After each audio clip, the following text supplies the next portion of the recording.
That morning, the Baltimore Sun had a headline saying 94% chance of Anthony Brown being governor. Republican Larry Hogan vowed to tirelessly work to prove worthy of the honor of being elected the 62nd governor in the deep blue Democratic state of Maryland. As the snow started coming, I just ad-libbed and said, they said it was going to be a cold day in hell before we had a Republican governor in Maryland.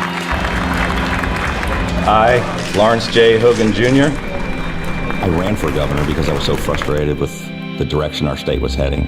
Our state economy ranked 49th out of 50 states. People were fleeing the state. The day after I was sworn in, we submitted the first balanced budget in a decade. The rain tax in Maryland is officially repealed. We're the only state in the nation that taxed the rain, and it was symbolic of the out-of-control taxation. After 43 taxes in a row, people couldn't take it anymore. The governor was slashing prices like a used car commercial. To roll back tolls at every single toll facility. The average Maryland family was paying $4,800 more per year in taxes. And I said, we're going to provide some relief and put some money back in the pockets of taxpayers without the legislature. And we reduced tolls at every single facility in the state.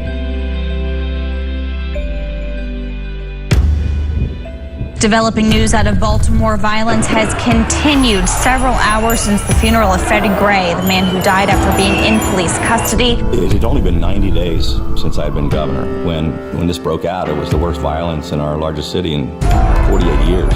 Rioters have taken to the streets, looting and burning cars and buildings. The governor has issued a state of emergency. That night, I immediately went to Baltimore. The next morning, as the sun came up, I was at North and Penn, ground zero. I walked the streets and talked with neighbors. This was a mob scene last night. There are now people commuting to work. One reason for the difference is they brought in resources from all over the state. The other part of it was, making people feel that things were going to be okay and that they were being heard and that somebody cared. So walking the streets and talking to all the people that were angry and the people that were afraid and people that were concerned about what was going on in the city. We talked to them all.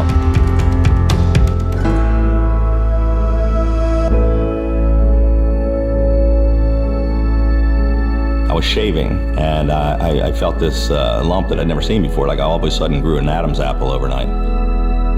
And then 3 doctors told me that I had cancer that had spread all over my body. I had 50 or 60 tumors from my neck to my groin.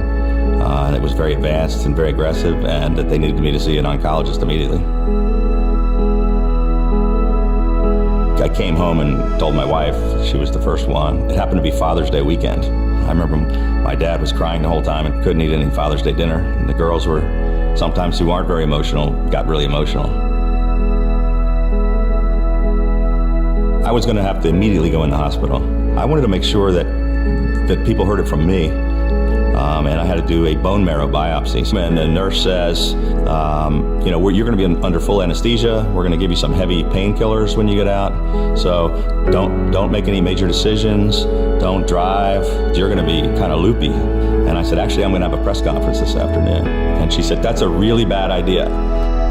He's been diagnosed with advanced non-Hodgkin lymphoma.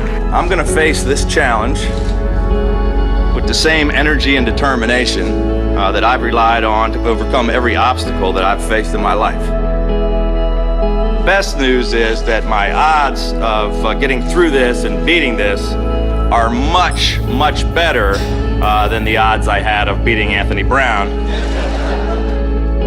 I hated laying in the bed.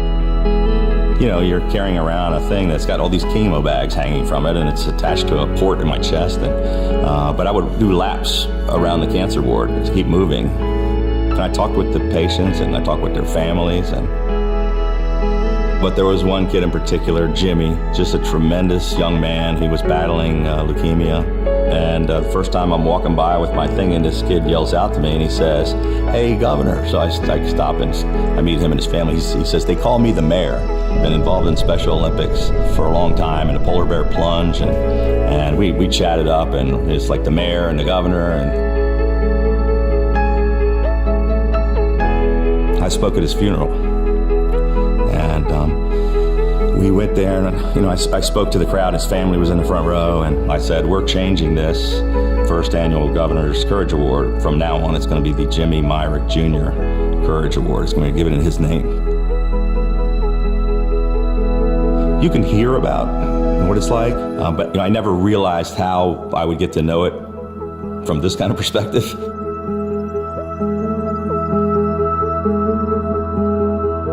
A landmark moment for Governor Larry Hogan as he receives a blessing from Pope Francis. He held my hand in both of his hands. He looked me in the eye with a beautiful smile. And then I said, Holy Father, would you say a prayer for all of the people afflicted with cancer?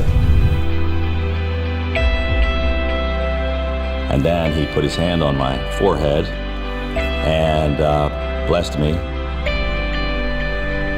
He had invited kids from Catholic schools, and I'm walking out there sort of with John Kerry, and hundreds of school kids start chanting, Hogan strong, Hogan strong. It was an experience I'll never forget. I happen to believe that every child in Maryland deserves access to a world-class education, regardless of what neighborhood they happen to grow up in. We've had record funding 2 years in a row for K-12 education, and we've also had dramatic increases in higher ed as well.